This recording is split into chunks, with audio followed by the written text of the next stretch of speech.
మాకు అత్యంత సన్నిహితులైన love gospel వీక్షకులందరికీ సర్వశుభాలు తెలియజేస్తూ ఉన్నాం. యేసుక్రీస్తు వారు సిలువలో పలికిన 7 మాటలు 4 సువార్తలలోనూ నమోదు చేసిన సంఘటనల ఆధారం చేసుకుని ఒక క్రమం ప్రకారం ఏర్పాటు చేసిన మాటలు ఈ చివరి మాటలు. యేసుక్రీస్తు వారు సిలువలో పలికిన 7 మాటలు. ఈ 7 మాటల్లో ఉన్న గొప్ప సంగతులన్నీ మనం మాట్లాడుకుందాం. ఒక్కొక్క మాటలోనూ ఒక 4 పాయింట్లు మనం నేర్చుకుందాం. దేవునికి వాక్యానికి మనం సమయాన్ని ఇవ్వడం లేదు. సమయాన్ని కేటాయించకుండా మనం దేవుని జ్ఞానం దేవుని వాక్యం నేర్చుకోవాలి అనుకోవడం అవివేకం.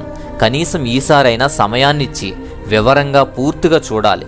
టైం కేటాయించండి, పూర్తిగా చూడండి. ఎందుకంటే 7 మాటలు, అందులో ఒక్కొక్క దానికి 4 విషయాలు 4 పాయింట్లు వివరించే ప్రయత్నం చేస్తాను. సో అన్ని మాటలు పూర్తిగా చివరి వరకు చూడండి.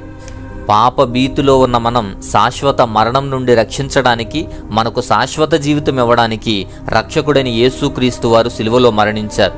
దాదాపు 6 గంటల వ్యధ, 6 గంటల పాటు సిలువ కొలువుపై వ్రేలాడుతూ తన చివరి మాటలుగా ఈ 7 మాటలు పలికారు. అవి మానవాళి విమోచనకు క్రీస్తు అనుభవించిన బాధల లోతును వెల్లడిపరుస్తాయి. ఈ 7 మాటలు కూడా క్రీస్తు దైవత్వము మరియు మానవత్వము రెండిటినీ కూడా వెల్లడి చేస్తాయి. అనుభవించిన వేదన, అనుభవించిన బాధల తీవ్రతను తెలియచేస్తాయి. యేసుక్రీస్తు వారు బాధను చూస్తున్న జనసమూహంలో మనం ఉంటే, ఆ టైంలో మనం అక్కడ ఉంటే, మనం చూస్తూ ఉంటే, ఆ 7 మాటలు మనం విని ఉంటే వాటి తీవ్రమైన బాధ మనం అర్థం చేసుకోవచ్చు. వాటి తీవ్రత, వాటి లోతు మనం అర్థం చేసుకోవచ్చు. బట్ యేసుక్రీస్తు రక్షకుని యొక్క ప్రయాస, ఆ బాధ ప్రపంచవ్యాప్తంగా స్మరించుకుంటున్నారు. ప్రపంచవ్యాప్తంగా ప్రతి చర్చ్లో ప్రతి ఒక్కరూ కూడా ఈరోజు స్మరించుకుంటున్నారు. యేసుక్రీస్తు వారు అలా నలిగి, అలా శ్రమతో, రక్తపు అర్పణలతో అర్పించబడి భౌతిక భూసంబంధమైన జీవితం ముగిస్తూ చివరి గంటలో సిలువపై వ్రేలాడుతూ పలికిన 7 మాటలు మరింత వివరంగా, మరింత వివేకముతో, ఓర్పుగా తెలుసుకుందాం. విధేయులుగా నేర్చుకుందాం. లోతుగా పరిశీలించి అవి అందించే కాలాతీత పాఠాలను మనం నేర్చుకుందాం. మొట్టమొదటి మాటగా లూకా సువార్త 23వ అధ్యాయము 34వ వాక్యం ప్రకారం, తండ్రి, వీరు ఏమి చేయుచున్నారో వీరు ఎరుగరు గనుక వీరిని క్షమించుము అని. ఇది మొదటి మాటగా యేసుక్రీస్తు వారు సిలువలో పలికిన మాట. ఇది దేవునికి చేసినటువంటి ఒక ప్రార్థన. 100 సంవత్సరాల క్రితం ప్రవచించబడిన యెషయి గ్రంథ ప్రవక్త యొక్క ప్రవచనం కూడా అమలు చేస్తున్న విషయం ఇది. యెషయి గ్రంథం 53వ అధ్యాయం 12వ వాక్యం ప్రకారం, అతిక్రమము చేయువారిలో ఎంచబడిన వాడాయను, అనేకుల పాపమును భరించుచు తిరుగుబాటు చేసిన వారిని గురించి విజ్ఞాపన చేసెను అని. అందుకే తిరుగుబాటు చేసి ఆయన్ని సిలువ ఎక్కించి ఆయన చంపాలని చూసిన వారి గురించి విజ్ఞాపన చేస్తున్నారు, ప్రార్థన చేస్తున్నారు, వారి గురించి క్షమించమని అడుగుతున్నారు. 100 సంవత్సరాల క్రితం దేవుని ప్రవచనము కూడా నేడు అమలు చేసి చూపిస్తున్నారు. యేసుక్రీస్తు వారు తన పరిచర్య అంతా కూడా పాపాలను క్షమించేటువంటి పరిచర్యే. అన్యాయస్తులను క్షమించి కృపతో నింపారు, పాపాలను క్షమించి కృపతో నింపారు. అదే బోధించారు. అది ఎవరు పాటించారు? దాన్ని ఆచరణలో పెట్టి చూపిస్తున్నారు. తనని హింసించిన వారిని క్షమించారు, కృపతో నింపుతున్నారు. అది మాదిరికరంగా మనకు అందిస్తున్నారు. దీన్ని బట్టి మనం నేర్చుకోవాల్సిన 4 అంశాలు చూద్దాం. నెంబర్ 1, మొదటిది ప్రేయర్ ఫర్ ఫర్గివ్నెస్.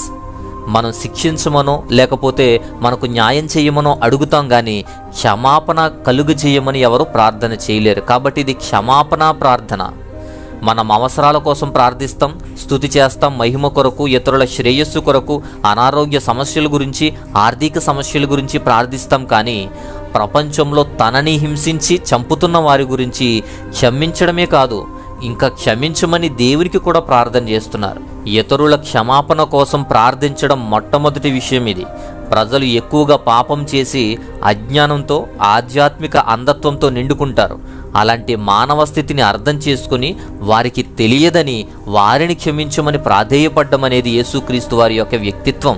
మానవ బలహీనతలపై ఆయనకున్న అవగాహనతో ప్రజలందరికీ రక్షణ కలుగు చేయాలని, ఆ రక్షణలో వారు ఉండాలి అని క్షమాపణ కోసం ప్రార్థించారు. అంటే ఎంత సాత్వికమైన, అమోఘమైన ప్రార్థన ఇంక ఎక్కడా దొరకదు. ఇక రెండో విషయం, అండర్స్టాండింగ్ దర్ ఇగ్నోరెన్స్. వారి అజ్ఞానాన్ని అర్థం చేసుకున్నారు దేవుడు. ఆయన్ని సిలువ వేస్తున్న వారిని వారు ఏమి చేస్తున్నారో వారికి తెలియదు అని యేసుక్రీస్తు వారు చెప్తున్నారు. ఆయనే చెప్పేస్తున్నారు. ప్రతి మానవుల్లో ఉండేటువంటి, ప్రతి మనిషికి ఉండేటువంటి అజ్ఞానం, వారికి తెలివి లేకపోవడం, అర్థం చేసుకోలేకపోవడం, అవి ఎలా ఉంటాయో ప్రతి మానవునికి ఒక్కొక్క స్టేజ్లో మనకు కనిపిస్తూ ఉంటాయి. అలా వారిని తీసుకున్నట్టు ఈయన శిక్షించేటువంటి సైనికులు, శాస్త్రులు, పరిసర్యులు, సద్దుకయ్యులు, యూదులు, యాజకులు, దొంగలు, బందిపోట్లు, వారిని శిక్షించమని వేడుకున్న ప్రతి అందరినీ కూడా, హింసించే అందరినీ కూడా ఆయన స్వీకరించటం, మానవ స్థితిని అర్థం చేసుకుని వారి యొక్క అజ్ఞానాన్ని అర్థం చేసుకుని క్షమించేలాగా అతను క్షమించారు. అలాగే దేవుడు కూడా వారిని శిక్షించకుండా క్షమించేలాగా ఇంత ఘోరమైన చర్య చేస్తున్నప్పటికీ కూడా క్షమించమని దేవుడిని ప్రార్థిస్తున్నారు ఆయన. అజ్ఞానం, అంధత్వంలో కనిపిస్తున్న లోతైన విషయాన్ని మనం నేర్చుకోవాలి ఇది. ఇక మూడో విషయం, ఎ మెసేజ్ ఆఫ్ ఫర్గివ్నెస్, క్షమాపణ సందేశం ఇది. యేసుక్రీస్తు వారి గురించిన క్షమాపణ ప్రజలందరికీ కూడా ఒక సందేశం. క్షమాపణలో ఉన్న లోతైనటువంటి సందేశం ఇది. యేసుక్రీస్తు వారి పరిచర్య అంతా కూడా క్షమాపణే. పరిచర్య అంటే ఇది అని ఆయన పరిచర్యను నొక్కి చెబుతున్నారు. రాళ్లతో కొట్టబడుతున్న వ్యభిచార స్త్రీని క్షమించారు. వస్త్రాన్ని ముట్టుకున్న ఒక రక్తస్రావం గల స్త్రీని క్షమించారు. తనతో ఉండి అమ్మేసిన యోధాను క్షమించారు. ఇలా అతని పరిచర్య అంతా కూడా క్షమించడమే. వారికే కాదు, మానవాళికి క్షమాపణ ఇది. శిలువ వేదన భరిస్తున్నప్పుడు కూడా హింసించే వారి కోసం క్షమాపణ చేస్తున్న ప్రార్థన చూస్తుంటే అమోఘమది. అదే మనకు మాదిరి, అదే మనకు మాదిరికరమైన క్షమాపణ జీవితాన్ని, క్షమాపణ సందేశాన్ని బోధించేది. ఇక నాలుగవది, ఏ మోడల్ ఆఫ్ క్రిస్టియన్ ఎథిక్స్, క్రైస్తవ నీతికి, క్రైస్తవ విశ్వాసానికి ఒక నమూనా వంటిది, ఒక మాదిరి వంటిది ఇది. శత్రువుల పట్ల చూపించాల్సిన విధానము, శత్రువుల పట్ల ఎప్పుడు క్షమాపణ ఇవ్వాలో మరియు ఎప్పుడు ప్రేమించాలో, ప్రేమకు సంబంధించిన, క్షమాపణకు సంబంధించిన ఒక పవర్ఫుల్ ఎగ్జాంపుల్ ఇది. దేవునిలో క్షమాపణ కోణం ఇది. అలవాటు అవ్వాలని, ఈ క్షమాపణ గుణం అలవాటు అవ్వాలని, కరుణ చూపించాలని యేసును అనుసరించే విశ్వాసులకు నేర్పించేటువంటి ఒక ఎథికల్ మోడల్ ఇది. ఇలా ఊహించలేనంత బాధ ఉన్నా మనల్ని హింసించేటువంటి, తప్పుపట్టేటువంటి వారిని క్షమించమని, ప్రజలు అజ్ఞానంతోనే ప్రవర్తిస్తారు అని, ఆ అజ్ఞానాన్ని అర్థం చేసుకుని వారితో అవగాహనతో స్పందించమని మనకు నేర్పించేటువంటి పాఠం ఇది. ఈ 4 విషయాలు మొదటి మాట ద్వారా మనం తెలుసుకోవలసినటువంటి విషయాలు. ఇక రెండవ మాట, యేసుక్రీస్తు వారు సిలువలో పలికిన రెండవ మాట లూకాసు వార్త 23వ అధ్యాయము 43వ వాక్యం ప్రకారం, నేడు నీవు నాతో కూడా పరదైసులో ఉందువని నిశ్చయముగా నీతో చెబుతున్నాను అని. నేడు నీవు నాతో కూడా పరదైసులో ఉంటావని ఒక వాగ్దానం చేస్తున్నాడు ఒక దొంగతో. అక్కడ వేలాడదీయబడిన నేరస్తులలో ఒకడు ఆయన్ని అవమానిస్తున్నాడు. నీవు మెస్సియావు కదా, నిన్ను నీవు రక్షించుకొని మమ్మల్ని కూడా రక్షించు అంటున్నాడు. ఇక రెండో దొంగ అతన్ని గద్దించి, ఎవరైతే అవమానిస్తున్నాడో అతన్ని గద్దించి, దేవునికి భయపడవా అంటున్నాడు. మనకు ఈ శిక్ష సరైంది, కానీ ఆయన ఏ తప్పు చేయలేదు, ఏ అన్యాయము చేయలేదు అని సువార్త కూడా చేశాడు.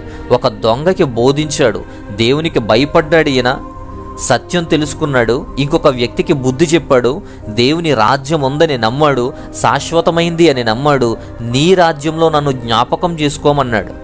అప్పుడు అతనికి సమాధానమిచ్చిన మాటే, నేడు నీవు నాతో కూడా పరదైసులో ఉంటావు అని. ఆ మాట ద్వారా నేర్చుకోవలసిన 4 అంశాలు కూడా మనం చూద్దాం. దానిలో number 1, conversion of the thief, దొంగ మార్పు చెందడం గురించి మనం చూస్తాం. అంతకుముందు 2 దొంగలు కూడా ఆయన్ని తృణీకరించారు. 2 కూడా బందిపోటు దొంగలు. వారికి శిక్షావిధి కలుగజేసినప్పుడు, యేసుక్రీస్తు వారితో వారికి సిలువ వేసినప్పుడు ఒకడు దూషించాడు, ఒకడు మార్పు చెందాడు. దేవుని యొక్క నిర్దోషత్వాన్ని ఒప్పుకున్నాడు ఇంకొక దొంగ. ఇంకా విచిత్రం ఏంటంటే, దేవుని రాజ్యం, క్రీస్తు పాలనపై విశ్వసించాడు. లూకాసు వార్త 23:42 ప్రకారం చూడండి, ఆయనకు రాజ్యం ఉందని ఆ రాజ్యాన్ని విశ్వసించాడు. ఆయన రాజ్యంలో జ్ఞాపకం చేసుకోమంటున్నాడు. ఈ రెండవ మాట కూడా క్షమాపణ గురించే, కానీ ఇది వ్యక్తిగత క్షమాపణ, ఒక వ్యక్తికి సంబంధించిన క్షమాపణ. ప్రత్యాత్తాపం చెందినటువంటి ఒక బందిపోటు దొంగకు పరదైసు అందించటం, ఆయన్ను క్షమించి దేవుడు ఒక రాజ్యంలోకి తీసుకోవడం, దేవుని రాజ్యంలోకి అనుమతించడమే ఆయన ఇచ్చేటువంటి క్షమాపణ. ఆయన దైవిక శక్తిని ఇక్కడ ప్రదర్శించారు చూడండి. ఆయన కోసం కాదు, దొంగ కోసం దైవ శక్తిని ఉపయోగించి ఆయన్ని క్షమించి దేవుని రాజ్యంలో చేసుకున్నారు. ఆ నేరస్తుని యొక్క విశ్వాసమే దేవుని రాజ్యంలో స్థానం కల్పించింది. ఈ దొంగ విషయంలో లోతైన పరివర్తన అనుభవించాడు ఈ దొంగ.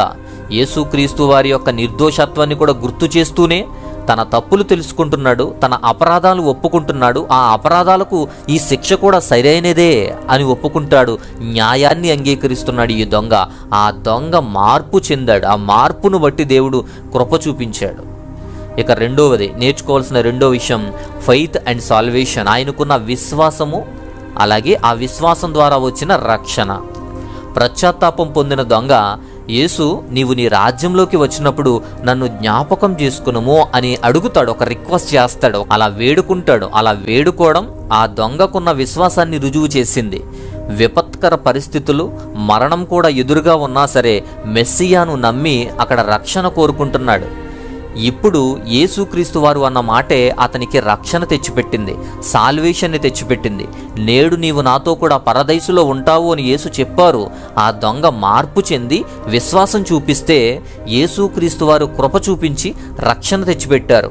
విశ్వసించింది దొంగ అయితే రక్షణ తెచ్చిపెట్టింది యేసుక్రీస్తు వారు. విశ్వాసం ద్వారా, కృప ద్వారా రక్షణ అనే భావన ఇక్కడ నిజం చేశారు. యేసుక్రీస్తు వారి విశ్వాసానికి, రక్షణకి ఒక మంచి నిర్వచనాన్ని, ఎగ్జాంపుల్ని చూపించారు. ఇక నేర్చుకోవాల్సిన మూడో అంశం ఏ మోడల్ ఆఫ్ గ్రేస్. కృపకు ఒక మాదిరి వంటిది ఇది. యేసుక్రీస్తు వారికి దొంగకు మధ్య జరిగినటువంటి ఒక సంభాషణ చూడండి. అంతటి బందిపోటు, అంతటి ఒక పెద్ద బందిపోటు దొంగ మీద దయ కలిగింది ఆయనకి. ఆయన మీద కృప చూపించారు. దొంగకు కృతజ్ఞతగా ఏమీ చేయడానికి లేదు. దొంగ ఇప్పుడు ఏం చేయాలన్నా లేదు. మంచి చేయాలన్నా, సువార్త చేయాలన్నా, మారాలన్నా, బాప్తిసం తీసుకోవాలన్న అవకాశం లేదు. అలా మంచి చేయడానికి అవకాశం ఏమీ లేదు. అయినా సరే మనసు మార్చుకున్నాడు, తను ఒప్పుకున్నాడు, పశ్చాత్తాపడ్డాడు, విశ్వసించాడు. యేసు వైపు తిరిగి తన రాజ్యాన్ని విశ్వసించి రాజ్యంలో జ్ఞాపకం చేసుకోమన్నారు. తన గతముతో సంబంధం లేకుండా కృప ద్వారా రక్షణ అనుగ్రహించబడింది. ఇది ఒక కృపకు మాదిరి. ఇక ఇంకొక విషయం, నాలుగవది ఎ మెసేజ్ ఆఫ్ ఇన్క్లూజివిటీ. అందరినీ కలుపుకునేటువంటి ఒక ఐక్యత ఇచ్చేటువంటి సందేశం ఇది. యేసుక్రీస్తు వారు రెండవ మాట ద్వారా రక్షణ సందేశాన్ని నొక్కి చెబుతున్నారు. దేవుని కృపకు ఎవరూ కూడా అతీతులు కాదు. తప్పుడు జీవితాలను కూడా మార్చగలిగేటువంటి యేసుక్రీస్తు వారిపై విశ్వసించిన వారికి దొరికే రక్షణది. క్రీస్తుపై విశ్వాసం ఉంచి శాశ్వతమైన జీవితం కూడా పొందొచ్చు. అందరికీ దేవుడు ఆహ్వానిస్తాడు. అందరికీ ఉన్న సందేశమే ఇది, అందరికీ అందిస్తున్న సందేశం ఇది. ఇలా రెండవ మాట ద్వారా పశ్చాత్తాపడిన నేరస్తునికి భరోసా ఇచ్చారు. గతముతో సంబంధం లేకుండా, తన తప్పులతో సంబంధం లేకుండా తను మారిన విధానాన్ని బట్టి దేవుడు కృప చూపించి తనతో పాటు తన రాజ్యంలో చేర్చుకునేదానికి వాగ్దానం చేశారు. ఇది రెండవ మాట ద్వారా మనం నేర్చుకోవలసిన అంశాలు. ఇక మూడవ మాట, యేసుక్రీస్తు వారు సిలువలో పలికిన మూడవ మాట యోహాను సువార్త 19వ అధ్యాయము 26, 27 వాక్యాల ప్రకారం, అమ్మా ఇదిగో నీ కుమారుడు అని తన తల్లితో, ఇదిగో నీ తల్లి అని తన శిష్యునితో కూడా చెప్పారు. ఆయన తల్లి వైపు చూపించి తల్లితో మాట్లాడుతున్నారు. యేసువారు మానవ సంబంధాల యొక్క ప్రాముఖ్యతను, ఒకరినొకరు ఎలా చూసుకోవాలో అనే ఒక బాధ్యతను చూపిస్తున్నారు. కుటుంబ సభ్యులకు, స్నేహితులకు ప్రేమ, మద్దతు, ఒక సపోర్ట్ ఎలా అందించాలి, ఖచ్చితంగా అలాంటి సపోర్ట్ అందించాలని చెబుతున్న మాట ఇది. యేసుక్రీస్తు వారు శిలువ మీద వ్రేలాడుతూ చూస్తున్నప్పుడు ఎదిగిన కొడుకు తృణీకరించబడి, శిష్యులు, స్నేహితులు ఒంటరిని చేసి వదిలేసినప్పుడు, శిలువ మీద రక్త ప్రవాహాలతో చావు ముందు కనిపిస్తూ ఉంటే ఆ తల్లికి ఎలా ఉంటుంది? ఆ తల్లి అలాంటి పరిస్థితిని చూస్తుంది. తన తల్లి భూ సంబంధమైన అవసరాల కోసం ఎలా బ్రతకాలో తెలియని ఒంటరి బ్రతుకు లేకుండా చేయాలనుకుంటున్నాడు కుమారుడైన యేసుక్రీస్తు. స్పిరిచువల్ లైఫ్ ఎంత ప్రాముఖ్యమో కుటుంబం కూడా అంతే ప్రాముఖ్యం. యేసుక్రీస్తు వారి యొక్క తల్లికి, అంకిత భావంతో ఉన్నటువంటి ఒక మంచి శిష్యునికి మధ్య ఒక కొత్త బంధాన్ని, ఒక కొత్త కుటుంబ విధానాన్ని ఏర్పాటు చేశాడు. ఒక కొత్త తల్లిని, ఒక కుమారుడిని కూడా అందించాడు. ఈ విషయంలో నేర్చుకోవాల్సిన 4 అంశాలు పరిశీలిద్దాం. దానిలో మొదటిది కన్సర్న్ ఫర్ హిజ్ మదర్. తల్లి పట్ల ఆయనకున్న ఆందోళన, బాధ్యత.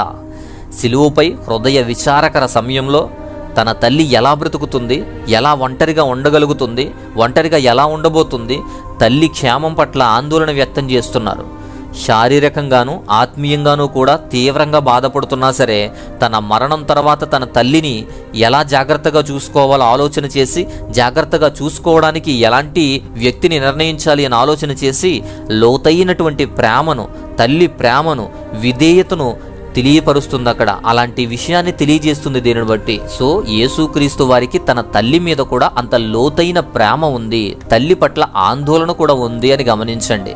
అమ్మా నాతో నీకేమి పని అని మాట్లాడుతున్నప్పుడు ఎవరు కూడా పట్టించుకోరేమో, తల్లిని పట్టించుకోడేమో అని అనుమానాలు వ్యక్తం చేస్తారేమో. అస్సలు కాదు. యేసుక్రీస్తు వారు తన తల్లిని చాలా జాగ్రత్తగా పోషించాడు, జాగ్రత్తగా చూసుకున్నారు. ఆఖరి వరకు కూడా ఎవరు ఉన్నా లేకున్నా యేసుక్రీస్తు వారు ఉన్నారు. ఇప్పుడు అంత ప్రేమను చూపిస్తున్నారు. ఆ లోతును మనం అర్థం చేసుకోవచ్చు. అంతేకాదు, రెండో విషయం, హిజ్ రెస్పాన్సిబిలిటీ. యేసువారికి ఉన్న బాధ్యత, తల్లి మీద ఉన్న బాధ్యత కూడా గమనించాలి. యేసుక్రీస్తు వారు తన తల్లి సంరక్షణను ఎవరికి అప్పగించాలి?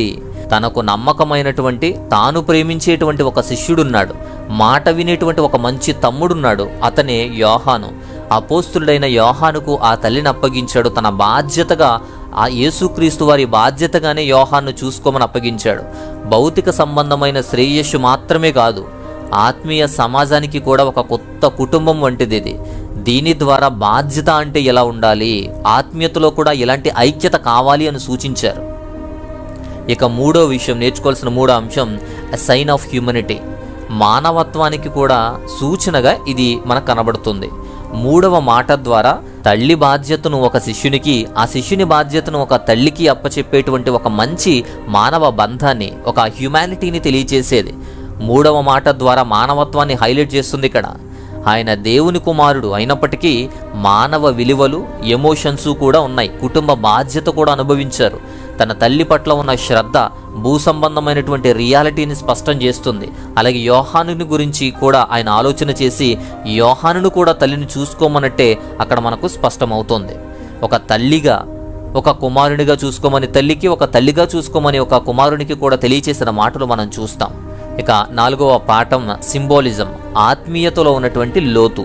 ఈ మూడవ మాట ద్వారా లోతైనటువంటి ఒక ఆత్మీయ పరివర్తన నేర్పిస్తున్నారు.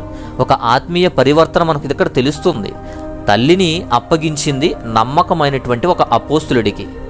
దీని ఆత్మీయ అర్థం ఏంటంటే, వారి కుటుంబాలలో, వారి జీవితాలలో ఒకరికి ఒకరు తోడుండడానికి, ఒకరి కుటుంబానికి ఒకరికి ఒకరు తోడుండడానికి ఒక బాధ్యతను తీసుకుంటూ వ్యవహరించాలి అని తెలియజేస్తారు.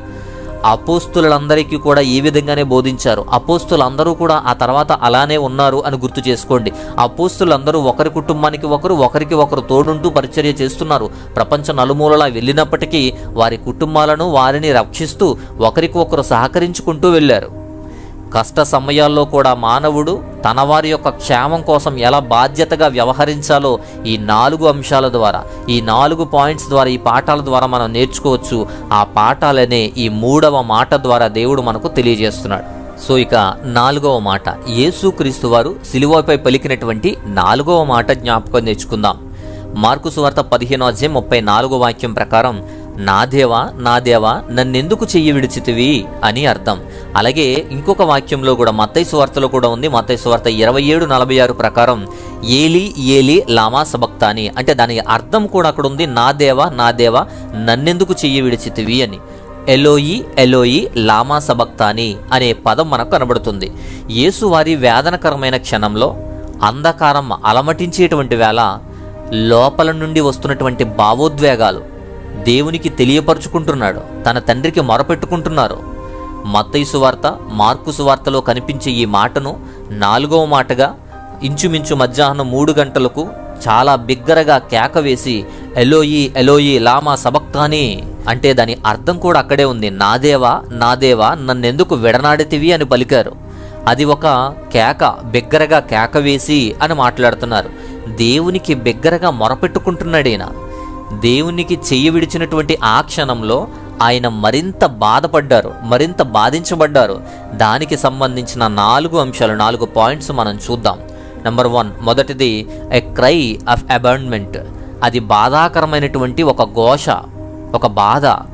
4వ మాట, సిలువపై వేలాడుతూ ఉండగా అనుభవించినటువంటి నిర్జన క్షణంగా వర్ణిస్తాం. ఆయన బాధలు పీక్స్లో ఉన్నాయి. సిలువ మీద వ్యధతో నా దేవా, నా దేవా అని కేకలు వేస్తున్నారు. అది బాధాకరమైనటువంటి ఏడుపు. ఆయనంత గొప్పగా ఘోషిస్తున్నారు, ఏడుస్తున్నారు. తండ్రిని విడిచి ఉండలేనటువంటి ఒక అసంతృప్తి, ఒక తీవ్రమైనటువంటి ఒక క్షణాన్ని మనం చూస్తాం. దేవుని సన్నిధి నుంచి విడిచిపెట్టిన అనుభూతిని ఆయన అనుభవిస్తున్నాడు. ఆ అనుభూతిని ఆయన తట్టుకోలేకపోతున్నాడు. ఆ అనుభూతిని మనకు తెలియపరుస్తున్నాడు. మనం దేవుని నుండి దూరమైన, దేవుని హస్తానికి దూరమైన మనం ఎలా దేవుణ్ణి అడుగుతున్నాం, అసలు మనం ఎలా ఏడుస్తున్నాము, ఎలా దేవుని దగ్గర మొరపెట్టుకుంటున్నాము, అదేమీ లేదు. కానీ ఆ మాదిరిని దేవుడు మనకు చూపిస్తున్నాడు. సిలువలో అనుభవించిన భావోద్వేగం, ఆత్మీయ వేదన ఆ మాట ద్వారా మనకు తెలుస్తుంది. ఇక రెండవ పాఠం ఏంటంటే కనెక్షన్ టు సామ్ 22 చాప్టర్ 22వ కీర్తనకు సంబంధించిన ఒక అంశం కూడా ఇక్కడ లేవనెత్తారు. ఈ 4వ మాట ద్వారా, ఈ 4వ మాటలో పలికినటువంటి యేసుక్రీస్తు వారి మాటలు కీర్తనలు 22వ కీర్తన మొదటి వాక్యంలో ఉన్నటువంటి ప్రవచన నెరవేర్పు కూడా. అది మెస్సియా కీర్తన అంటారు. మెస్సయ్యకు సంబంధించిన అంశాలు వ్రాయబడినటువంటి ఒక కీర్తనలుగా భావిస్తారు. అదే కీర్తన విలాపంతో వ్రాయబడింది, బాధతో స్టార్ట్ అవుతుంది, విలపించేటువంటి కీర్తనగా వర్ణిస్తారు. నా దేవా నా దేవా నన్ను ఎందుకు విడిచిపెట్టావు అని మొదటి వాక్యం నుంచి స్టార్ట్ అవుతుంది. విలాపంతో కూడినటువంటి ఒక ప్రవచనం ఇది. ఇక్కడ మెస్సయ్యా ప్రవచనం అంటారు. ఆయనే మెస్సయ్యా అని తెలియపరచడం కోసం ఈ మాట ప్రకటించబడింది. యేసుక్రీస్తు వారి వేదన కూడా, ఆయన బాధ కూడా, ఆయన వ్యక్తపరిచే విధానం కూడా దేవుని వాక్య ప్రకటనతోనే వ్యక్తపరుస్తున్నారు. ఆయన అలా వ్యక్తపరచడం కూడా అద్భుతం. ఆయన బాధలో కూడా వాక్యం ఉంది, వాక్యం ద్వారా వ్యక్తపరుస్తున్నారు.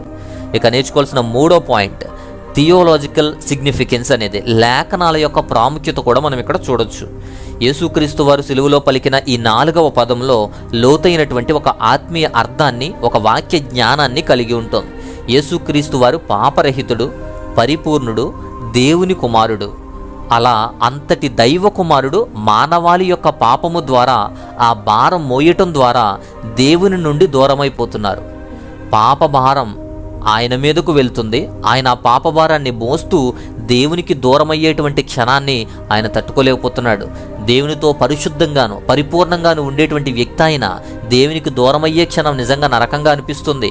ప్రజల పాప భారాన్ని తనపై వేసుకున్నటువంటి యేసుక్రీస్తు వారికి విముక్తి కలిగించడానికి, మనకు విముక్తి కలిగించడానికి పాపభారం మోస్తున్న యేసువారు దేవుని నుండి విడిపోయేటువంటి క్షణంగా చూస్తాం. దేవుని హస్తం లేని టైంలో మానవ బాధలు, విపరీతమైన గాయాల నొప్పులు పూర్తిగా అనుభవించారు. సిలువ వేయటం ద్వారా యేసుక్రీస్తు వారు తీవ్రమైన త్యాగం అక్కడ మనకు కనిపిస్తుంది. ఇప్పుడు దేవుని కాపుదల, దేవుని హస్తం దూరమైన తర్వాత ఆయన పరిపూర్ణ మానవునిగా పరిపూర్ణమైనటువంటి ఆ విపరీతమైన గాయాల యొక్క నొప్పులు, బాధలు అన్నీ కూడా మానవుని వలె భరిస్తున్నాడు. అందుకే లోక పాపములు మోసుకుపోయే దేవుని గొర్రెపిల్ల అంటారు. ఈ 4వ మాట ద్వారా ఈ 4 అంశాలతో కూడా లోతైనటువంటి ఒక వేదనని, బాధతో ఏడ్చినటువంటి ఒక క్షణాన్ని, బిగ్గరగా అరిచినటువంటి ఒక మాటని, లేఖనాల ఆత్మీయ పరిశీలన ప్రాముఖ్యతని తెచ్చిపెట్టేదే ఆ మాట. బాధలలో కూడా లేఖనాలకు మాదిరిగా చూపించారు. లేఖనాల ద్వారానే ఆయన వ్యక్తపరిచారు. విశ్వాసులకు ఒక ఆశని, నిత్యజీవం యొక్క ఒక లోతైనటువంటి ఒక సందేశాన్ని అందించారు. ఇక 5వ మాట యోహాను సువార్త 19వ అధ్యాయము 28వ వాక్యం, నేను దప్పికగొనుచున్నాను అని. యేసుక్రీస్తు వారు సిలువలో ఉన్నప్పుడు నేను దప్పిగొనుచున్నాను అనే మాట పలికారు. యేసుక్రీస్తు వారు సిలువ మీద తీవ్రమైనటువంటి నొప్పులు ఉన్నాయి. నొప్పుల బాధల మధ్య అలసిపోయి, సొలసిపోయి, నలిగిపోయినటువంటి శరీరంతో వ్రేలాడుతూ పలికిన 5వ మాట ఇది, నేను దప్పిగొనుచున్నాను అని. ఇది కంప్లీట్గా శారీరక శ్రమను డైరెక్ట్గానే స్పష్టం చేస్తుంది. అలానే ఆత్మీయ నెరవేర్పు కోసం కూడా ఒక మాదిరిగా చూపించబడింది.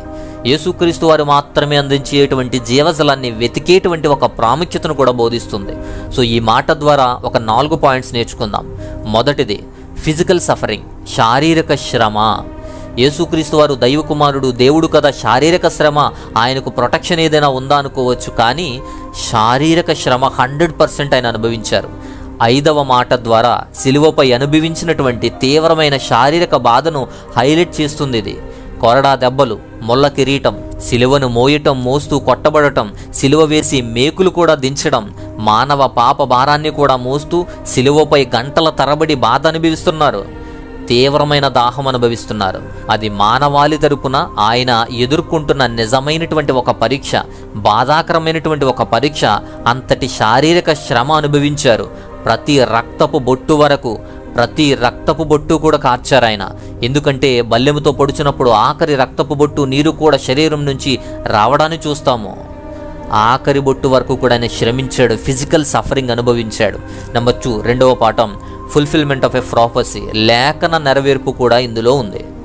లేఖనం నెరవేరేలా కూడా ఆ ప్రవచన నెరవేర్పును సూచించే మాటగా కూడా ఉంటుంది. 69వ కీర్తన 21 ప్రకారం దప్పుకైనప్పుడు చిరాకాను త్రాగనిచ్చిరి అనే వాక్యం కనబడుతుంది. ఆ ప్రవచనం ప్రకారం నిజంగా నేను దప్పిక గొనుచున్నాను అని పలికినప్పుడు చిరాకాను కూడా అందించారు. లేఖన నెరవేర్పు అక్కడ జరిగింది. ఇక 3వ పాయింట్, 3వ అంశం హ్యుమానిటీ అండ్ డివైనిటీ.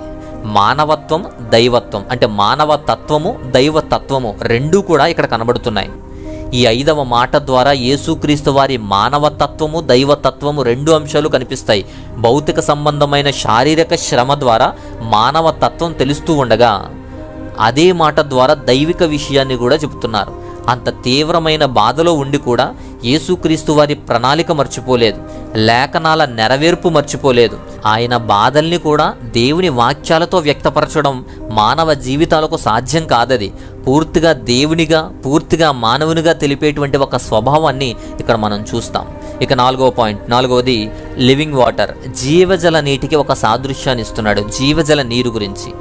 యేసుక్రీస్తు వారు కొత్త నిబంధనలో తనని తాను జీవజలానికి ఒక మూలంగా చెప్పుకుంటారు. యోహాను సువార్త 4వ అధ్యాయము 10-14 వాక్యాలు చూస్తే జీవజలం ఆయన దగ్గర నుంచే వస్తుంది. జీవజలానికి ఆయనే కారణం, ఆయనే ఇవ్వాలి, ఆయన నుండే జీవజలం లభిస్తుంది అని మనకు తెలుస్తుంది. ఆయన దప్పికుంటున్నాడు ప్రవచనాత్మకంగాను, అలాగే శారీరక శ్రమగాను మనం ఆ విషయాన్ని చూస్తున్నాం. కానీ ఆయన చెంత ఉన్నటువంటి ఆయన ప్రజలు ఎప్పుడూ కూడా దప్పిక కొనకుండా ఉండేటువంటి ఒక జీవజల నీటి ఊటను ఆయన మనకిస్తారు, జీవజలాన్ని మనకు అందిస్తారు. ఆ జీవజలం ఆయన నుండే లభిస్తుంది. ప్రకటన గ్రంథం 7:17 ప్రకారం గొర్రెపిల్ల జీవజలముల బొగ్గు యొద్దకు నడిపించేది అని ఉంటుంది. గొర్రెపిల్ల ద్వారానే నడిపించబడతాం. ప్రకటన 21:6 ప్రకారం ఆల్ఫా ఒమేగా, ఆది అంతం ఉన్నవాడను, దప్పిక కొని వారికి జీవజలము బొగ్గలోని జలమును నేను ఉచితంగా అనుగ్రహిస్తాను అంటున్నారు. ప్రకటన 22:1, 22:17 ఇలా జీవజలం గురించి ఇంకా చెప్పబడ్డాయి. ఈ మాటలన్నీ యేసుక్రీస్తు వారే ఆ జీవజలాన్ని అందించగలిగేటువంటి వ్యక్తి. యేసుక్రీస్తు వారు శారీరక శ్రమ అనుభవించినప్పటికీ అతని చివరి లక్ష్యం ఆయనపై విశ్వాసం ఉన్న మానవాళికి దాహం తీర్చడమే, ఆ జీవజల నీరు ఇవ్వటమే. ఆ నీరు ఇచ్చేటువంటి వ్యక్తి ఆయనే. సో ఇలా ఈ 4 పాఠాల ద్వారా మనం ఈ 5వ మాటలో ఉన్నటువంటి మంచి సారాంశాన్ని మనం అర్థం చేసుకోవచ్చు. ఇక 6వ మాట, యేసుక్రీస్తు వారు సిలువలో పలికిన 6వ మాట సమాప్తమైనది అని. యేసుక్రీస్తు వారు సిలువ మీద పలికిన చివరి మాటల్లో 6వ మాట సమాప్తమైనది, ఫినిష్డ్ అని, ముగించేశారు. యేసుక్రీస్తు వారు భూమి మీద తన దైవిక లక్ష్యం నెరవేరినట్లు, ఆయన పని ముగించినట్లు, సంపూర్తి చేసినట్లు ప్రకటించడమే ఈ సమాప్తమైనది అనే మాట. ఆయన త్యాగపూరిత పని పూర్తి కావడం తెలియజేశారు. ఆయన పని పూర్తి చేస్తే మనకు వచ్చేటువంటి లాభం ఏంటంటే విమోచన కలుగజేశారు. ఆయన మన తరపున పోరాడి, మన తరపున పాటించి, మన తరపున అది పూర్తి చేసి ధర్మశాస్త్ర సంఖ్యలను తెంచి వాటి నుంచి విముక్తి కలుగజేసి మనకు విమోచన అనుగ్రహించారు. అందుకు మనం తెలుసుకోవాల్సిన 4 అంశాలు కూడా చూద్దాం. మొదటిది, ఈ మాటలో ఉన్నటువంటి అంశాలలో మొదటిది ఫినిష్డ్ హిజ్ మిషన్. ఆయన ప్రణాళిక పూర్తి చేశారు. యోహాను సువార్త 17:4 వాక్యం చూడండి. నీవు నాకిచ్చినటువంటి పని సంపూర్ణంగా నెరవేర్చి భూమి మీద నిన్ను మహిమపరచితిని అని. దీని ద్వారా దేవుని ప్రణాళిక నెరవేరి దేవుడు మహిమపరచబడ్డాడు. ఆయన ఏ మిషన్ తోటైతే భూమి మీదకి వచ్చారో, ఎందుకైతే భూమి మీద పుట్టారో, ఎందుకు వచ్చారో ఆ పనంతా ముగిసింది. రాజ్యం ప్రకటించబడింది. అన్నీ పూర్తి కావడాన్నే సూచించే మాట ఇది. తన పరిచర్య అంతటా కూడా దేవుని చిత్తం నెరవేర్చడమే యోహాను సువార్త 4:34 ప్రకారం. అలానే యోహాను సువార్త 17:4 ప్రకారం దేవుడు తనకిచ్చిన పనిని నెరవేర్చడం గురించి కూడా మాట్లాడతారు. మానవాళికి మార్గం సిద్ధమయ్యింది, మోక్షం అందించేటువంటి ఒక లక్ష్యం నెరవేరింది అని ప్రకటించారు. ఆ పని నెరవేర్చడానికి మానవునికి దేవునికి వ్యక్తపరిచేటువంటి ఒక మాట, ముగింపు మాట సమాప్తమైనది అని. ఈ మాటలో 2వ పాఠం విక్టరీ ఓవర్ సిన్, పాపంపై విజయం. ఈ 6వ మాట ద్వారా యేసువారు సాధించినటువంటి విజయము, సమాప్తి అయినటువంటి కార్యక్రమాన్ని తెలియజేస్తుంది. సిలువపై త్యాగపూరితమైనటువంటి మరణం ద్వారా మానవాళి పాపాలకు ప్రాయశ్చిత్తం చేసి ప్రజలను దేవునితో సమాధానపరిచారు. ఆయన పాప రుణం పూర్తిగా చెల్లించబడిన క్షణాన్ని తెలియజేస్తుంది ఇది. ఆయనను విశ్వసించే వారందరికీ కూడా క్షమాపణ, నిత్యజీవం పొందేటువంటి అవకాశం లభించింది. పాప భారాన్ని మోసి విడుదల దయచేసి పాపంపై విజయాన్ని ప్రకటించాడు. విక్టరీ ఓవర్ సిన్ అనే తెలియచేసే మాట ఇది. ఇక నంబర్ 3, మూడవది ఫుల్ఫిల్మెంట్ ఆఫ్ ఏ ప్రాఫెసీ, ప్రవచనం యొక్క నెరవేర్పు కూడా. ఈ 6వ మాట సమాప్తమైనది అని పలికిన మాట మెస్సియా ప్రవచనం కూడా. పాత నిబంధన లేఖన ప్రవచనం కూడా నెరవేర్పు జరిగింది. అలాగే యెషయి గ్రంథం 53:12 ప్రకారం కూడా మరణం పొందినట్లు అతడు ప్రాణము ధారపోసెను. అదే కాకుండా అన్ని ప్రవచనాలు ఆయన ద్వారా నెరవేరటం, ముఖ్యంగా ఆయన జీవితం, ఆయన మరణం, ఆయన బాధలు కూడా ప్రవచన లేఖనాలతో ముడిపడే ఉంటాయి. అనేక ప్రవచనాల ద్వారానే, అనేక ప్రవచనాలతోనే ముందే ప్రవచించినటువంటి దేవుని రక్షణ, దేవుని ప్రణాళిక యొక్క మాట ఇది. అలాగే నాలుగవ పాఠం ఎర్త్లీ లైఫ్, భూ సంబంధమైన జీవితాన్ని ముగించాడు. భూ సంబంధమైన జీవితం ముగించబడింది. ఆయన మనుషునిగా పుట్టి మానవునిగా జీవించి దేవుని రాజ్యం స్థాపించి ధర్మశాస్త్రం నెరవేర్చి శిలువ మీదకెక్కి భూమి మీదకు వచ్చిన జీవితాన్ని ముగించారు. సక్సెస్ఫుల్గా ఆయన లైఫ్ని ముగించుకున్నారు. భూమి మీద జీవించిన జీవితం ఈ మాటతో ముగుస్తుంది, మాటతో సమాప్తమయ్యింది. ఇలా 6వ మాట ద్వారా పని ముగించుకొని పాపంపై విజయం ప్రకటించి లేఖనానుసారంగా అన్నీ తెలియపరిచి నెరవేర్చి మానవ జీవితాన్ని ముగించే విషయాన్ని 6వ మాట ద్వారా మనం తెలుసుకుంటాం. ఇది 6వ మాటలో ఉన్నటువంటి అంశం. ఇక 7వ మాట, యేసుక్రీస్తు వారు సిలువలో పలికిన 7వ మాట, ఆఖరి మాట, చివరి మాట, ముగింపు మాట. లూకా సువార్త 23వ అధ్యాయం 46వ వాక్యం ప్రకారం, తండ్రి నీ చేతికి నా ఆత్మను అప్పగించుకొనుచున్నాను అని. యేసుక్రీస్తు వారి చివరి మాటగా సిలువ మీద ఓపిక లేని క్షణంలో, ప్రాణం పోయేటువంటి సిచ్యువేషన్లో పలికినటువంటి ఆఖరి మాట, విధేయతతో పలికిన మాట. యేసువారి చివరి మాటలు దేవునికి పూర్తిగా లొంగిపోవడాన్ని సూచిస్తాయి. ఆత్మను అప్పగించడాన్ని చూస్తాం మనం. మన భారాలను విడిచిపెట్టి మన జీవితాలను ప్రేమగల దేవుని చేతిలో ఉంచమని ఆయన ద్వారా మనం నేర్చుకోవచ్చు. దీని ద్వారా కూడా తెలుసుకోవాల్సిన 4 పాఠాలు కూడా మనం చూద్దాం. మొదటిది నంబర్ 1, ట్రస్టింగ్ సరెండర్, అంటే విశ్వాసంతో ఆత్మని సరెండర్ చేస్తున్నారు, అప్పగించేస్తున్నారు. యేసుక్రీస్తు వారు తన చివరి క్షణంలో విశ్వాసంతో ఆత్మని సరెండర్ చేశారు. చివరి క్షణంలో దేవుణ్ణి తండ్రి అని సంబోధించారు. అంటే అప్పగించేది తండ్రికి తనకి ఉన్నటువంటి ఒక సంబంధాన్ని, దేవునికి కుమారునికి ఉన్న ఒక సంబంధ బాంధవ్యాన్ని అక్కడ స్పష్టంగా మనం చూస్తాం. నీ చేతికి నా ఆత్మను అప్పగించుకొనుచున్నాను అని యేసుక్రీస్తు వారు తన ఆత్మని గాఢ నమ్మకమైనటువంటి దేవునికి ఇచ్చేశారు. వారు శిక్షించారు కానీ చంపలేకపోయారు. 2 దొంగలు చనిపోయారు కానీ యేసుక్రీస్తు వారు ఇంకా కొంత సమయాన్ని అలాగే ఉన్నారు. దేవుడు కూడా తీసుకోలేదు, దేవుడు కూడా ప్రాణాలు తీయలేదు. తనకు తాను తన పని ముగించుకొని తన ఆత్మను దేవునికి అప్పగించుకొనుచున్నారు. దేవునికి అప్పగించిన తర్వాత వెంటనే ఆయన ప్రాణం విడిచిపెట్టారు. దేవునికి సరెండర్ అయిపోవడాన్ని, మన జీవితము, మన పరిచర్య అంకితం చేయాల్సినటువంటి ఒక విధేయతని ఈ మాట ద్వారా మనం నేర్చుకోవలసిన అంశాన్ని ఇక్కడ చూపిస్తున్నారు. ఇక 2వ పాఠం కూడా, రెండవది ఫుల్ఫిల్మెంట్ ఆఫ్ స్క్రిప్చర్, లేఖన నెరవేర్పు కూడా ఇక్కడ చెబుతున్నారు.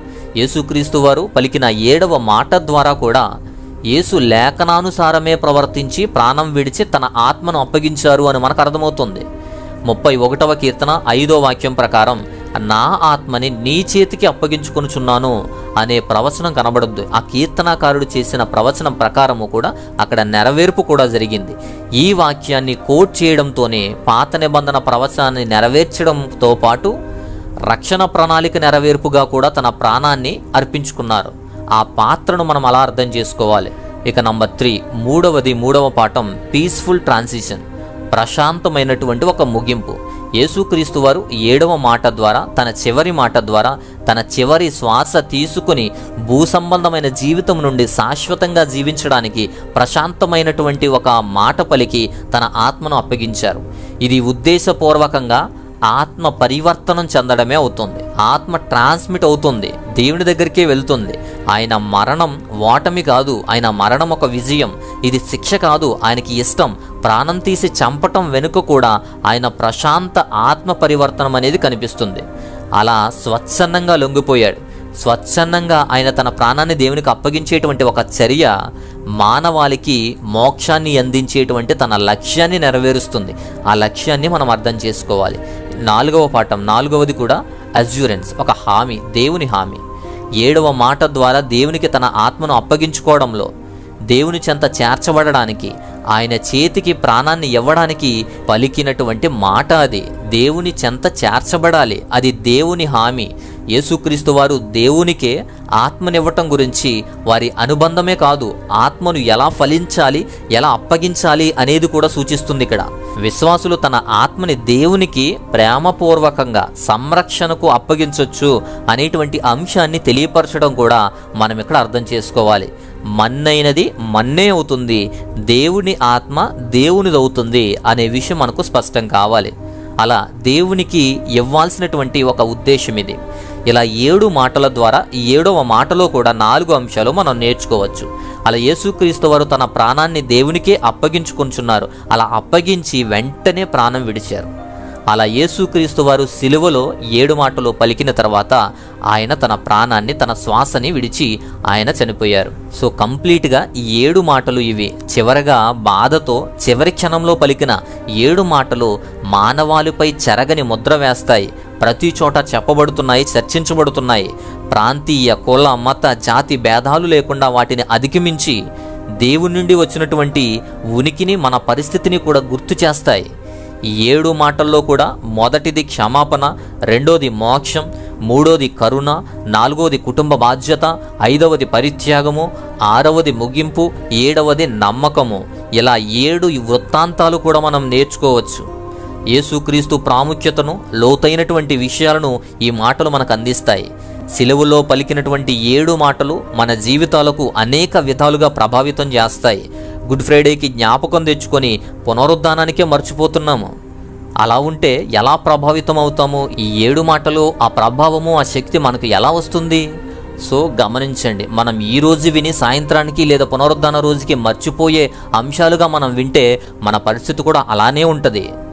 అదొక్క విషయం తెలుసుకోండి. ఈ రోజున యేసుక్రీస్తు వారు మన కోసం చేసినటువంటి త్యాగము, ఆ యొక్క గొప్పతనాన్ని మనం ఆలోచన చేయాలి. ఆయన సిలువ వేయడం ద్వారా బాధాకరమైనటువంటి, అవమానకరమైనటువంటి ఒక రక్త ప్రవాహాన్ని, ఆ రక్తపాతంతో కూడిన మరణాన్ని అనుభవించాడు. మానవాళి పాపాల కోసం ఆయన మరణించినప్పుడు సిలువపై ఆయన చెప్పిన చివరి మాటలు చాలా జాగ్రత్తగా శ్రద్ధ వహించాలి. అవి మన జీవితాల్లో అన్వయించుకోవాలి. మనం వాటిని జాగ్రత్తగా ధ్యానిస్తే అవి మన జీవితాల్లో వెలుగును తీసుకొస్తాయి, మన జీవితాల్లో మార్పును తీసుకొస్తాయి. యేసుక్రీస్తు వారు చివరి మాటలు, ఈ 7 మాటలు చాలా లోతైనవి. ఎన్నిసార్లు చర్చించుకున్నా ఇంకా అనేకమైన విషయాలు, మంచి విషయాలు తెలుసుకునేటువంటి అవకాశం ఉంటుంది. అలాంటి ప్రభావితమైనటువంటి మాటలివి. యేసుక్రీస్తు వారు చెప్పిన 7 చివరి మాటలు కూడా ఈ భూమిపై, ఈ జీవితంలో మనం ఎలా ఆలోచించాలి, ఎలా ప్రవర్తించాలి అనేదానికి ఒక శాశ్వత నిర్మాణాన్ని, నమూనాను, ఒక మాదిరిని అందిస్తాయి. అలాంటి మాదిరికరమైన జీవితానికి సాక్ష్యాలుగా, మాదిరికరమైన జీవితానికి ఒక మంచి మెసేజ్లుగా ఈ యొక్క 7 మాటలు మనం ధ్యానించాలి. ఆ 7 మాటలు మన జీవితాల్లో అన్వయించుకోవాలి అని గుర్తుంచుకోండి. సో ఇది 7 మాటలు విని ఊరుకోకుండా, విని మనం వదిలేయకుండా, మరలా ఈస్టర్ పండుగ అని మీరు ఏదో సంబరాలు చేసుకోకుండా, ప్రతి వాక్యము, ప్రతి మాటలో ఉన్న దైవిక తత్వాన్ని, మనకు నేర్పించే పాఠాలను మనం అన్వయించుకోవాలి, మనం నేర్చుకోవాలి, మన జీవితానికి అప్లై చేసుకోవాలి. సో ఈ విషయం అంతా మీకు చాలా క్లియర్గా అర్థమైందని నేను అనుకుంటున్నాను. ఈ విషయం కనుక మీకు నచ్చితే ఖచ్చితంగా లైక్ చేయండి. లైక్ చేసి 7 మాటలను అనేక